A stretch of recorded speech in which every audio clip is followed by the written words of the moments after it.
Yes, yes, yes. What is good, people? This is the Arsenal Antics show. I'm here joined with my brother Swings and Banty Spa alongside a special guest, and she goes by the name of Naya. Right now, we're going to talk about the North London Derby, which was yesterday, and I'm so gassed because we won it. Beating Tottenham will always be an amazing feeling. But guys, chat to me. What's going on? Who wants to speak first? Because I feel like we can talk forever.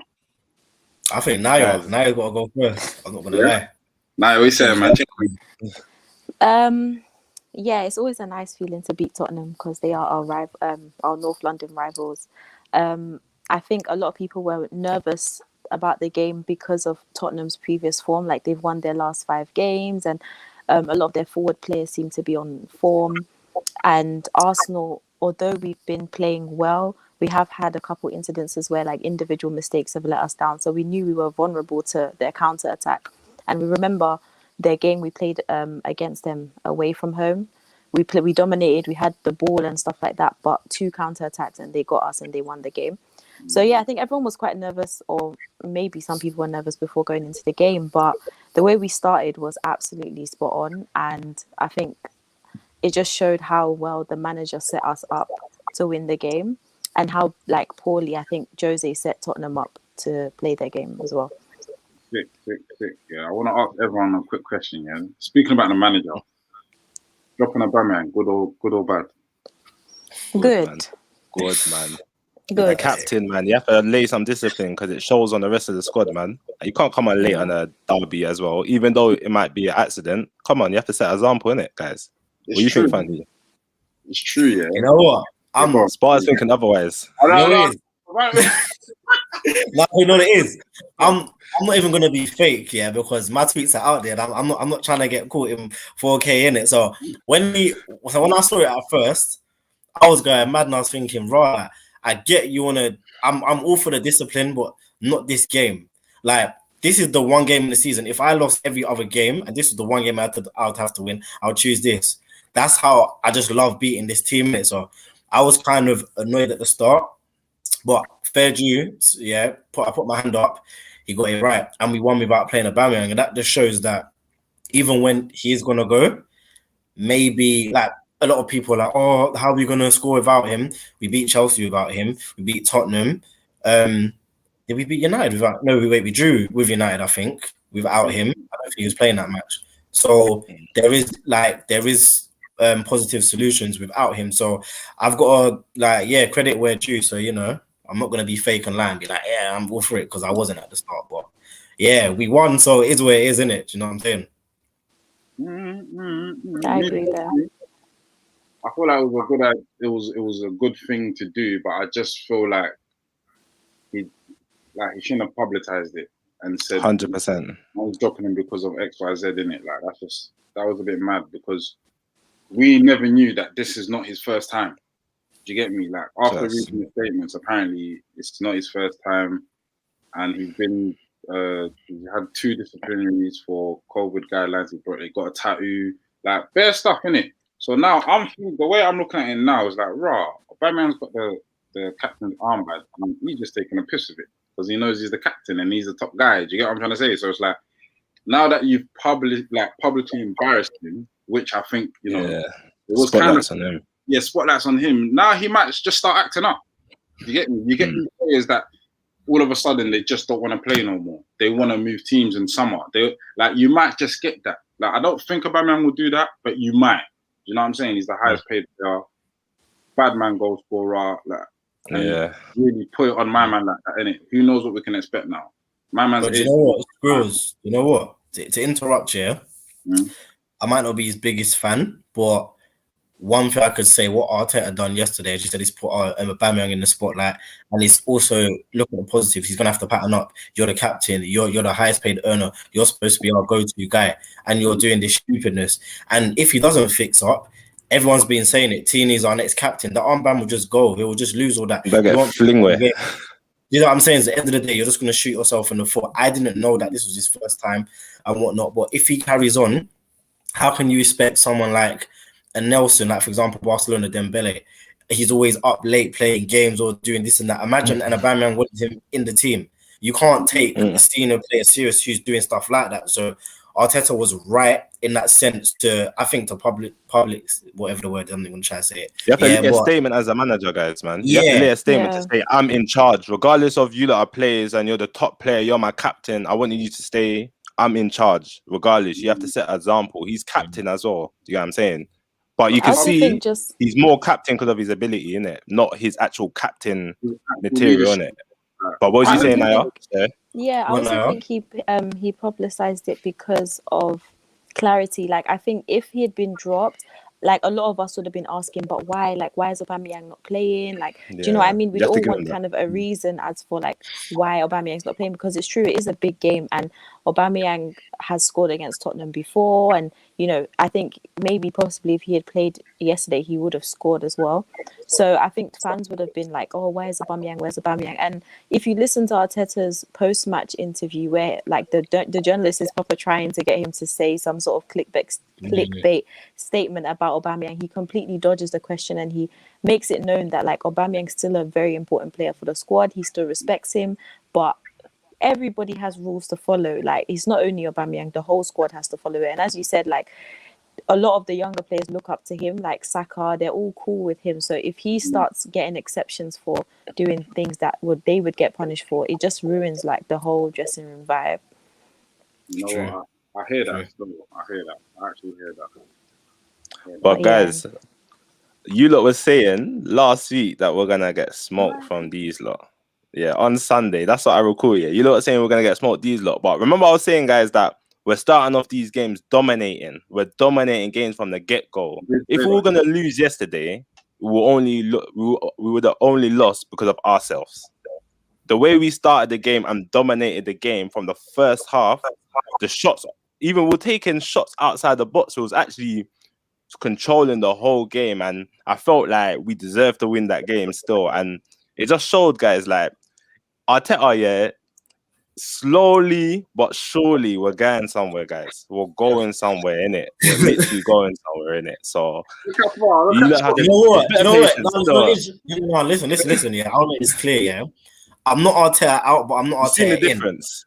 No, you know what it is my biggest problem with him is the selective energy. Decisions. That's the thing that winds me up. Other than that, I'm not saying for him, oh, he needs to get fired. I wouldn't want to see him lose his job because I feel like he is the best man for this current Arsenal job. Because I don't feel like any other manager would have cleared out all that deadwood we had in January. I'm gonna be honest with you. I feel like he's the only one who he said, you know what, it's either I spend in January or I don't spend, but I get I lower the wage bill, and I was happy with that. My only issue with him is where players are having a good run and then he plays a player that is not playing so well, or a certain guy that we've been saying, bro, like, where is he? Like Martinelli. I don't know if it's injury, if this doesn't rate him, or I don't know, but that's my only issue with him. I'm not Arteta out. I just want to make that clear. I just don't. No. Some of the things he does, it just winds me up. So that's why I'm just like, and how he sometimes, it's like how he sets up the team. I'm rotating the team, but it's like, I can put this question to you guys here, especially Naya, because I see Naya on Twitter a lot. She corrects a lot of people. Can you tell us our starting back four or starting back six? I doubt you could because it's changing every week. Well, I think, do you know what the funny thing is? Because yesterday people were talking like talking about, oh, where's Holding? And it was funny because on Twitter, a lot of people were against Holding getting a new contract because they felt like Arteta had some sort of like ultimate bond with him, and it meant that Holding was going to start every game. But Holding, we've literally not seen him. Even in Europa games, Callum Chambers came in instead of Holding. So I feel like he rates Gabriel, and I feel like he loves David Luiz because of his experience and also because of how when David plays well, like he played well yesterday, it's like, it's amazing. You remember the FA Cup semi-final as well, the way he played in that game, like he stood out amongst the rest. So I feel like definitely Tierney is his first choice left back. I mean, he's basically our only left back, and I think it's Gabriel, Luiz, and then people say he likes Bellerin. I think he's open to rotating between Bellerin and Cedric, to be honest. I don't think not yet, man. Leno's our keeper. I still think Bellerin's his boy, but Bellerin's his boy like Willian. Bellerin is actually his boy like Willian, because he's literally saving Bellerin for the big games. and then leaving Cedric for the small games, but Cedric's outperforming him in every game he plays in. You know what? What swings? You know what? To Naya's point, though, yesterday I still have to clap for him because that right hand side, yeah, there was two players I didn't want to see in that team, and it was number 12 and number 2. And I swear to God, not seeing. I reckon if we had Bellerin playing, he was up against Son and someone else. Son, yeah. and I think is it Regulon, whatever his name is. I reckon that right hand side. Let them go past. Yeah, yeah, it would have been long. I personally think Cedric done well. I think until the last 10 minutes, he started to get a bit tired, but he done well. Look, what did he do? He hit the post and good couple crosses. He was in the right place at the right time. I personally think Arteta trusts Cedric more. I think in games where it's a must win, that's what I personally think over Bellerin. I think yeah, that there has been a relationship change since these rumors of Bellerin's gone. That's what I personally believe in it. I just personally believe that. Could be. Since the rumors came about, I think our second captain is either Bellerin or David Luiz. Lately, I ain't seen it on Bellerin's arm. I think it was not the last game, but 2 games after that. That was probably the last time. But I ain't been seeing it on Bellerin's arm. Like Bellerin's been moving a bit weird on social media. I don't know in it, but this is just my speculation in it. Ultimately, Cedric's the better player. I still do feel like we need a right back for Cedric's 29 in it. Like even though you're 29, bro, he's not the solution. I feel like he was brought as backup in it. Yeah, he like if Bellerin does go and I want him to go, I'm gonna be raw. I want him to go. Then Cedric is the man. He's 14 man. He can cross it better. He's got a left foot. He can pass better. Like he's just the twist best. And turn, comfortable in possession. Like he's just a better player, in it. He's just a better player. Well, you know what it is? I feel like another point we mentioned last week, yeah, and that the fullback's job, like when, for example, Pepe plays on the left, he has to pattern up because he's got Tierney that's constantly overlapping. Tierney shouting at him. With Bellerin, I just feel like he's not a leader. He's not dominant like that. It's like when he plays, Pepe just looks so bad. When Cedric plays, I actually think, Pepe's a threat. Like yesterday, even though it wasn't nothing to do with Cedric, Pepe's interception for that second leading up to the second goal, like I got a clap for him because I've never seen him do that. He's just direct. He's far. Do you know what I'm saying? But I just feel like maybe with Bellerin, that right hand side, especially when Pepe come on the half time, it would have just been like playing with 9 men. Do you see what I'm saying? Yeah. Do you know what I'll say about Pepe? I think Pepe's improvement is solely individual. It's only based on him. Because I have seen games where Pepe's playing with Bellerin and he's looked good. I think what happened to Pepe is when he was being brought on as a sub or when he was being used as backup to Willian, all of those times, a lot of Arsenal fans were complaining, like, why is he not starting? Why is he not playing? Like, do you get what I mean? Does Arteta not like him? Does he not rate him? But I think it was all to draw out some sort of drive in Pepe because I can't lie, he was a very much so lackadaisical player before now. Like, he has significantly improved his game, even defensively, like the way he'll run back, the interception, like you're saying yesterday. He's so much more confident to shoot. He's linking up more with like the rest of the team, like with Smith Rowe and stuff like that. So he's just like more involved in the play. A lot of the times Pepe would maybe do something, but for a majority of the game, we don't really see him.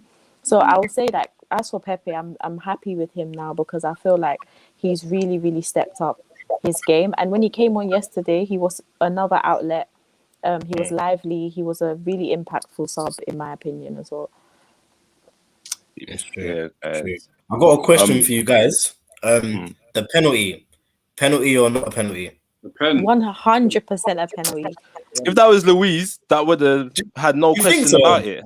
Yeah, 100%. Let me tell you far, the first time I saw that, then I watched the match of the day, I said, this ain't a penalty. But then I realized, if this was a whole different game, let's say not even an important game, Sheffield United versus Aston Villa, and Grealish took that shot, and let's say it's not the same shot. Let's say he connected the ball and it flies over the bar. 2 seconds later, someone comes, slide tackles and takes him off his feet. Are you telling me you're not giving a pen? Yeah, it's only being. I was asking, didn't it? I was asking. I'm giving a pen, bro. Because the reason why I'm saying that is because Jose Mourinho was like, he tackled him after the shot. And I'm thinking, bro, pens have been given after shots, don't think that don't happen. Does. A man shot, if he misses it and somebody takes him off Still his a feet, foul. it's a pen. It's a pen, Even bruv. last season when we played Watford, and we were 3-0 up and they got the penalty, it came as a result of David Luiz tackling a Watford player after he'd already made the shot. And Mike Dean gave a penalty for it. So I feel like they're only making this a case because it's Arsenal.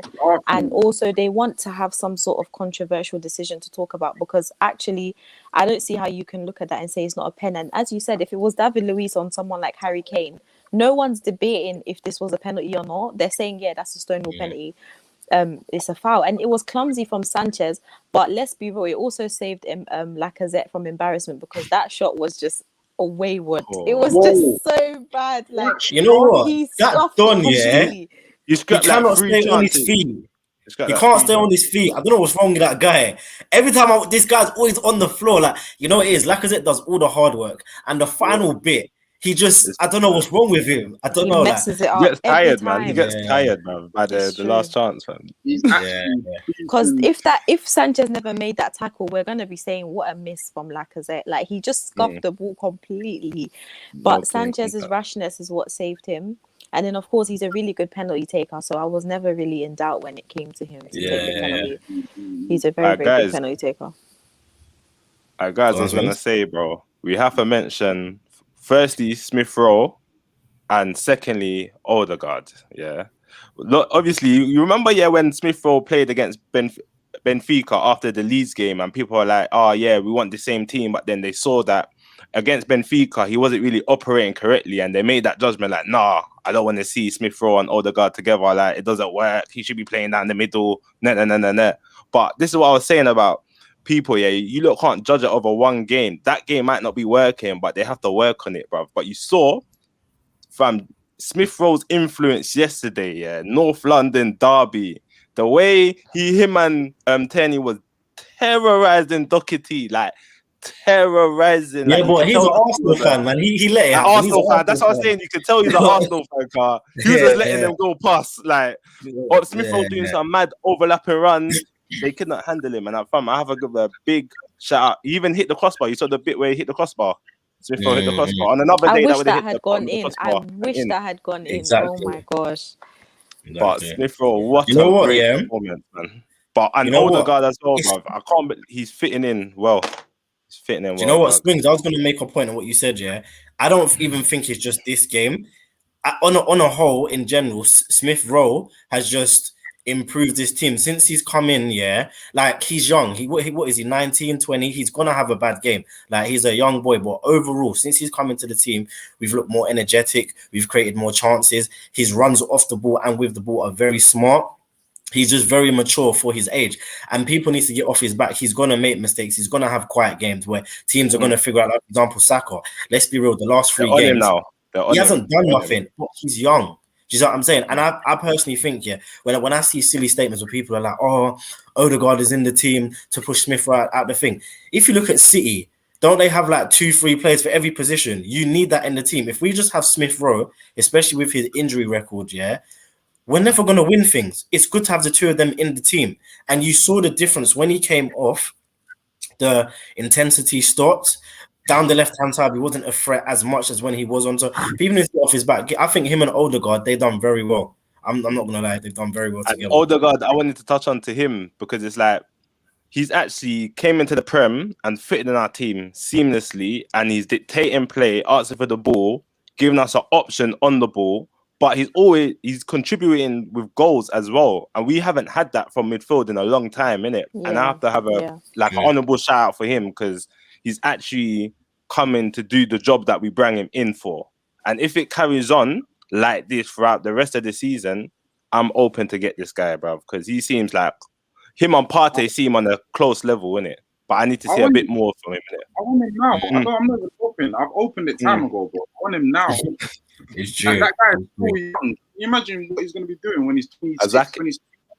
Bro, he's still sick. He just needs a team that's built around him. And Arsenal, it's like we're giving him that chance. We can build round him. Do you get what I'm saying? And then you get me saying it's a good option to have in it. Like, so I'm just proud of Odegaard. But Naya, this is for you. Would you continue to start the two of them together, or would you do the thing where you do a like for like sub or like rotate? What would you do? Do you know the maddest part? I feel like with Arteta, yeah, there's no such thing as a set 11.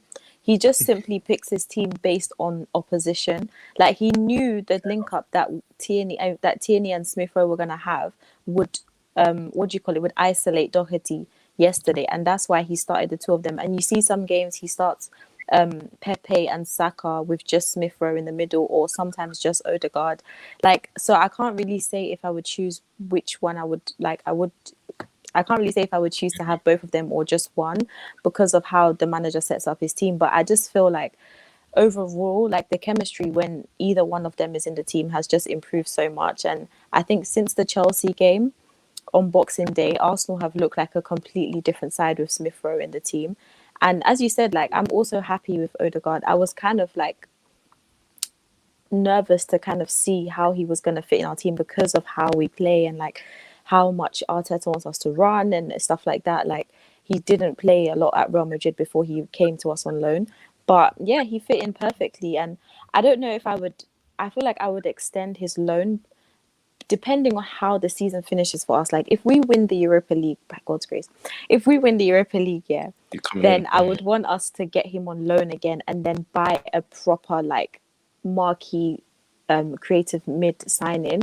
If we don't win the Europa League, then yeah, I think we can get Odegaard because I feel like he likes it here. He seems very comfortable. He's like all around with the boys. Like, they seem like the connection and the chemistry between them is good. So yeah, I think Smith Rowe and Odegaard definitely had a great game yesterday, and their chemistry and what they're bringing to the team is really good. All right. Wicked. Just because of time. Screws. The Tottenham goal. Yeah. Oh my gosh. The Tottenham goal. I can't even remember the. Ooh! Yeah. Oh my god, I forgot. Oh, yeah. The Tottenham goal. What do you think about that? Oh, man was What just about to wrap goal? up the show, you know. That goal, You're G for that. that hurt me. Let me tell you what. Yeah. Partey. You man know that's my older bro. He's from the same country. That's fam. That hurt me as much as that hurt him. I know he's burning. The nutmeg as well. Yeah, it's long. Yeah. Let me tell you what pissed me off. And a Rabona with a spin. Let me tell you what pissed me off. I kept watching that goal, time and time again, and I noticed one thing. And when I noticed this thing, I said, when I told the man them, they're gonna get onto this brother. Just know David Luiz stood there with his hands like this, behind his back, and done this to the ball. Yeah, but Screws in his defense, I don't think he's scored. No one's gonna know he's gonna come out with that still. I don't think he's scored though. He didn't see that coming. He didn't see, bro. Nah, Screws, big man thing. Because you know it, Screws, when I first saw it, I thought he kicked it and it rolled in. So I was going mad. And then when I saw that's what I'm saying. And then when I saw the replay, I thought, hold on. Nah. I thought, bro. I turned off the TV. I said, nah. Nah. And then when I read it again, because I'm thinking, I was on Leno, innit? And then I watched it again in slow-mo, and I clocked how Partey was in. It's like Partey was blocking Luiz, and Luiz was blocking Leno. So nobody saw it. I'm not gonna lie, through the legs, and it you can't deny it. But listen, but this is what vexed me. When he celebrated, did you clock what he did? He tried to do the Aaron Ramsey celebration, and I was like, nah. I was like, bro. I was like, nah, bro. And when we scored, I was like, yeah. I was like, stuck your mum. I hate Lamella. I hate him. But you see, Lamella, he's an idiot anyway, bruv. He was acting a bad man throughout the whole game, bruv, and he got sent off. Why was he acting like a bad man like that? He was doing too much because this wasn't even to do with like the fact that it was a derby. This guy just was on smoke for no reason, just pushing Jacka, just like doing unnecessary stuff. I'm just like, his face just looked screwed up every time the camera panned on him, bruv. He was doing way too much. Yeah, but you know what it is? Marino brought him on because he's that kind of player. If you clock previous London derbies, I swear to God, every time I'm there, he's always winding up. I remember when Will tried to square up to him that time, the game before, I think who was it? It was Xhaka again. Like, he's that player. And the fact that he came on and done that, I was like, Arsenal, if you lose this game and let him do that, oh my God, it is going to be so long. I'll be real. Don't count. It was a good goal. Don't even count. the fact that they didn't win, Don't count. Yeah, you just forget about it. That would have been goal of the season. And you got sent off. Don't count. The maddest part is that Yeah, every North London derby, they're gonna wheel up that goal. You know, Yeah, every of North course. London It's derby, true. they're gonna wheel it up. That's one of the maddest goals I've seen, though. Like proper. No, but you know what? You know what, Naya? I don't think they will. Because you remember that goal, yeah, when we went. I think we lost 2-1 to them, yeah, at their stadium, yeah, the old Tottenham stadium. And I think Kane was in the corner and he shot, and it went over. I think Ospina's head. I think it was him, and he dipped it from the corner. And that goal, I'm not gonna lie, that goal was mad. But I never see that goal. So I think when they lose, they don't really. I don't know, innit? Well, that's good. They should have some shame. They should have some shame because man sees that goal. It's long.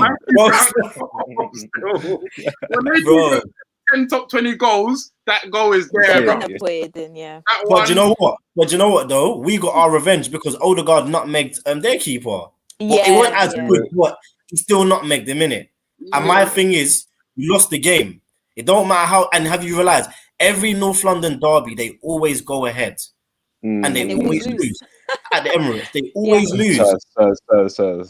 Do you know what I'm saying? In our last 13 North London derbies at the Emirates, every time Spurs go ahead, they lose the game or they just don't win. So honestly, like when we concede to them at home, we shouldn't even be worried because just know that naturally we're gonna come back into the game. Yeah, it's true. But you know what? Last question before we talk about something else quickly. Where do you think we go from this performance? I think who's our next game against? West Ham. Yeah, that's gonna be. Yeah, that's a bigger game than Tottenham. West Ham is a bigger game than Tottenham. Forget Tottenham. Yeah. We need to be. Where do you think we go from there? I feel like I slowly feel like we're finding. Okay, we found form, but it's not solid, innit? But I slowly feel like there's some like solidified. You know what I'm trying to say, yeah? Somewhere with an Arsenal now, innit? And I feel like if we continue to just build on the solidness, yeah, I don't want to say it, but I do see a strong top six. I see a strong top six. I don't want to say top four, even though if we strongly stay in top six, top four is possible, but I'm going for a strong top six. If we carry on the way we're going, because like Swing said, we've been dominating games from the jump now. We weren't doing that. Now we're doing that. It's becoming a pattern now. You know what I'm saying? If we can dominate from the jump and see it throughout to the end, then we're good. We're good. You know what I'm saying? But do you think that point you made depends on whether Arteta decides to prioritize the Europa and who we get in the Europa, or if he's going to say, you know what, let's see if we can juggle the two because we only really have Europa to play for. So do you reckon he might think, you know what, we can try to finish as high as possible to get some self-respect back, or all eggs are in the Europa League basket? Honestly, I think he's going to juggle the two still. I was about to say that he's from that Man City mentality as well. They don't. Yeah, I agree with that as well. And every interview that you hear, like even yesterday, Smith Rowe had a post-match interview and he was talking about the 3 points. The 3 points is so important. It's so important to get back up the table. So I feel like Arteta, and even in recent press conferences, he's spoken about how bad our position is, like how it's unacceptable for Arsenal to be 10th. So I think he definitely wants us to improve our position in the table. But Europa League is our main priority because right now we've seen that we can beat Tottenham. And I know a lot of Arsenal fans were kind of worried about drawing Tottenham in the Europa League. But now we know we can beat them. We've beat Man United before. I'm not saying that we're like invincible or anything, but I'm just saying that we know we have the capability to get past a lot of the teams that are still in Europa. So, yeah, I think we just got to keep going with both. We just take each game as it comes because if we beat West Ham, you know, we just need some momentum. Just keep going is what I'm saying. True. Well, guys, before we round up, I just want to say one thing, please. Skrills, what are you saying about my boy Gabriel, my G? What are you saying about my boy Gabriel? Come outside. You gotta big him up. Gotta big him up. Come outside. You know what? Yeah, it was when there was one point he had the ball and he was blowing, and it looked like this guy's gonna run into trouble, and it was so big that he's gonna pass it to Tierney. Yeah, and when he faked that pass, I said, "This guy's fucking hard." I said, this guy's hard. He faked it, ran down the middle, played in a bad man ball. I said, he's hard. The guy's hard. He Two tried solid performances in now. like, You know what? You see I'm back Gabriel, into the team. You see Two Gabriel. solid performances, bro. You see Gabriel, he reminds me of how Socrates plays in the North London derbies when he just sticks to Kane and he doesn't let him have a moment's peace. Like Socrates, he used to bully Kane. There's all the time that picture where Kane's on the floor and Socrates is like, what? And he's got him on the So like yesterday, Gabriel, I think him and Louise. Yeah, I don't really praise Louise like that, but as Naya said, I think they both done a very good job. My only thing, like my only irk with yesterday was how Kane ran into him and for no reason. Like, where was the card? Yeah. Do you know what I'm saying? That was Kane's dirty, man. He knows what he's doing. He's a very foul player, but people don't pick up on it because he scores goals and he's like a really good striker and that he's captain, plays for England and blah blah blah. But yeah, that push was just so unnecessary. There was just no need for it, really. Yeah, Gabriel saved us. Cold though, oh my god, you know what I'm saying? Header off the line. The way he flew in, oh my goodness. Bro, even the goal, you're talking about the goal against Olympiacos, right? No, I'm talking about yesterday. That as no, well. because you're talking about the block off the line, innit? That was incredible, but that was wicked. That was incredible. He literally Olympiacos, he flew again. Yeah. Literally. No, do you know what it is?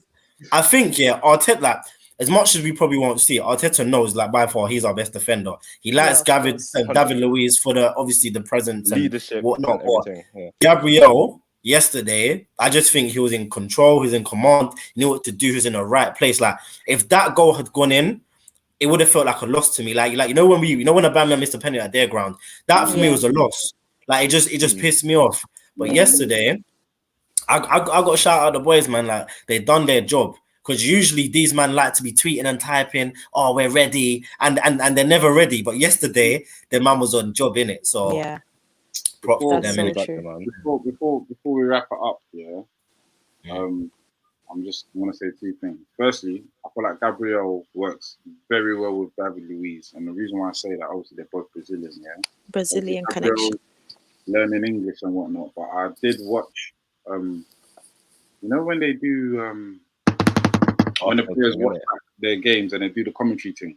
Yeah, I see that. I've done one recently, Aubameyang and Laka, and I picked up them saying, "Oh yeah, he probably didn't understand English at that point yet." In one of the games, in it, so I was thinking, like how you signing for England and you don't understand a bit of English because he done an error in it. That's when I clocked, all right, cool. There's still some communication errors here in it. So I feel like when Luiz comes into the thing, my man's just more aware. If he hears Luis shouting in the Brazilian language, "Yo, get back, my man's gone," or do that. So yeah, I just feel like them two play together. And now, because of time, we should have been done 7 minutes ago. Gonna wrap up the show. North London derby special though, innit? North London derby special. They can have that. Just like we done last time, Naya, we're gonna rate the defense, midfield, and then up front. So I'm gonna ask you first. What did you think of our defense out of 10? Defense, I'd give them an 8. I think the goal they conceded wasn't really a defense problem. It was like whoever was in the box problem. But other than that, they were very good. So yeah, an 8 or 9 out of 10. Banter, midfield, chat to me. I'd say maybe an 8 or 9. They didn't do anything wrong. Like they was dominant. They was on Tottenham. They was pressing well. Xhaka didn't make any mistakes apart from that silly foul he did at the end. And my heart almost fell out of my body when I thought Kane scored that time. But other than that, I think the wingers as well, they was linking up well with the defense, obviously, and whatnot. Yeah, I'll say a 9. I don't think anyone put a foot wrong. I think Partey, I have to say this though, he did look off the pace. I don't think he's fully fit yet, but for long durations of the match, he did his job. But I feel towards the end, maybe he should have come off a lot more earlier because you could see that last foul where Kane hit post as well. It's silly things like that, which can suddenly go from 3 points to 1 point or nothing. Do you see what I'm saying? Yeah. So other than that, I can't really complain. I think everyone, they fulfilled their role yesterday. So yeah. Was that forwards? Yeah, forward top. Yeah. Well, I'll give them a 7.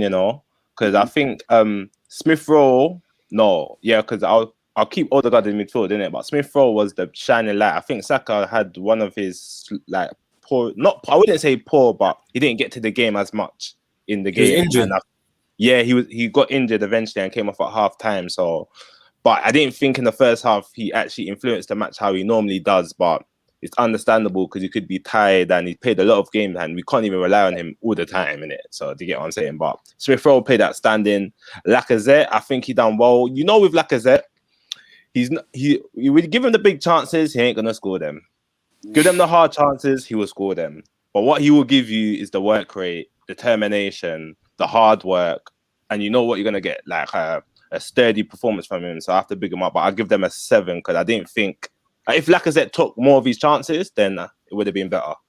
But yeah, I give You him know a what, 7. Swings? He should have scored that chance when was it I know what you're Tierney? gonna say. Who's the one who? It was who Tierney. No, it's it was Tierney, Smith Rowe. innit? It was Smith Rowe. It was Smith Rowe put the ball in and he let it run and then Cedric hit the post. Why did he Yeah, let it run? And then Tierney had yeah. one where he cut it back to him and he just And he literally just missed the sliced ball it. He completely. just sliced it into Oh, my job Lacazette, thing. he stresses me out, please. I Yeah, can't. that's my thing with him. It's like he gets in the right positions, and it's But just he these ain't final. clinical striker. Oh, because really and truly, we should have won that 4-1, 5-1. Listen, Yeah. if we were on our day, if Aubameyang Aubameyang was was playing. in that position, I think we would have won like 3-1 or 4-1 maybe. It's But true. Lacazette is, I don't know. It's true. But I feel That's like not my though, guy. I feel like Arteta though, even though because I was kind of like, I wouldn't mind Lacazette starting for the fact that he will work those Tottenham defenders. Aubameyang is weak. He like, I saw how Stones pushed. I can't get that out of my head. How Stones pushed him on the floor like that. Like him up against Vertonghen or whoever their centre backs is. Aubameyang wouldn't be able Prosper, you to wouldn't fight. really prosper, innit? Yeah, but in the goal scoring opportunities, you already know. I still remember the 4-2 derby. Aubameyang's second goal, I can never forget that. You know, he just hit it first time. Wicked. Yeah. And then when Lacazette scored now, he fell over and it went off by a man. What? You know what I'm saying? So, yeah, man. It's like that. That's the best way to put Laka. He ain't gonna score your big chances, but the most difficult goal. So you gotta bag it. Bag it. So. Yeah, my rating for the manager, I'll give him a 9. And the reason why I'm giving him a 9 because he just done. There was so much controversy about this game, and firstly dropping Aubameyang, that was one. Then actually playing a lineup that without Aubameyang, it was just like, yo, is this guy mad? Like if we lose this game, bro, we're gonna be shitting bricks when pressure is gonna be on we might us. get them in the Europa League. Like we don't know, innit? It's just too much pressure. So I think he nailed it. Like what play William. When William plays and gets an assist, it's like, bro, it worked. Arteta can now go and say, but it works though. And I feel like he done that here, and I slightly want to hear that. I dropped Aubameyang and it worked. Do you get what I'm saying? So I'll give Arteta a 9, and obviously we won in it, so his choice making. Naya, this quickly, yeah. What's your opinion on the whole William thing? Because I already know how these how I want to hear your opinion. What's your opinion on that? Do you know what it is with Willian? Like, I just feel like Arteta is trying to make the best of what he has. At the end of the day, he was a free transfer, but he is on high wages and he is a player that just has to be used. Like, he just has to be at times. I'm not sure if he's as reliant as he was on him once upon a time because other people have stepped up, like Saka, and obviously Pepe is significantly improved. I'm not Willian's biggest fan, but if he just keeps doing what he's doing now, just come in the game, keep quiet, get a couple assists and go away, like I'm okay with that. I'm fine. I can deal with that. And maybe hopefully we can sell him next year or something. I don't know. But for now, he's not really my biggest concern because he isn't playing as much as he used to. So, yeah. Fair enough. One last question before we duck out. Score predictions for Thursday. Oh, wait, 3-1 in it? 4-1? 3-1? 6 away. No, 6 goals on away. Innit? We scored 3. We got 3 so that's goals. 6. So that's 6. Saying Plus another away 3-0, goals. 3-0, 3-1. I think we'll win 2-0. Yeah, I'm going with 2-0 still. I think 2-1 or 3-1. It'll be by two goals. That's what I think. There's no chance we're gonna. I don't think that we're gonna lose. I don't think we shouldn't lose, but yeah. We're not losing. I'll go. I'm only saying that. I'm only saying that because the North London derby is a high adrenaline game, so you could be physically tired from that game. So I don't know how these players will respond because have you clocked every season we have a North London derby, we have a big game after. We had Tottenham last year, then we had United. The year before that it was Tottenham, then we had Chelsea or something. Do you know what I'm saying? It's always a big game. So it depends, innit? It depends. As long as the boys get the job done, I won't really care about the result. Just win. Just get through. I agree. I'll say 4-0 though. I'll say 4-0 for sure. Jeez, if we get 4-0, I will be happy in this place. Yeah, trust me. I think they're gonna be confident after the win after Tottenham, and then just start William strong and just hat-trick, keep yeah? moving. Oh Bro, my gosh, please. please. You know? Please. Yeah. Listen, the day that guy scores a hat-trick, I'll come off Twitter. Oh my god, I will never see it. No way. Yeah. All right, cool, right? That was the Arsenal Antics show. Thank you, Naya, for being an amazing guest on our show. Remember to follow us on Twitter, follow us and subscribe. Not follow us, but subscribe on YouTube, and wait for us on Thursday, man. Wow. Bye, guys. See you later, guys.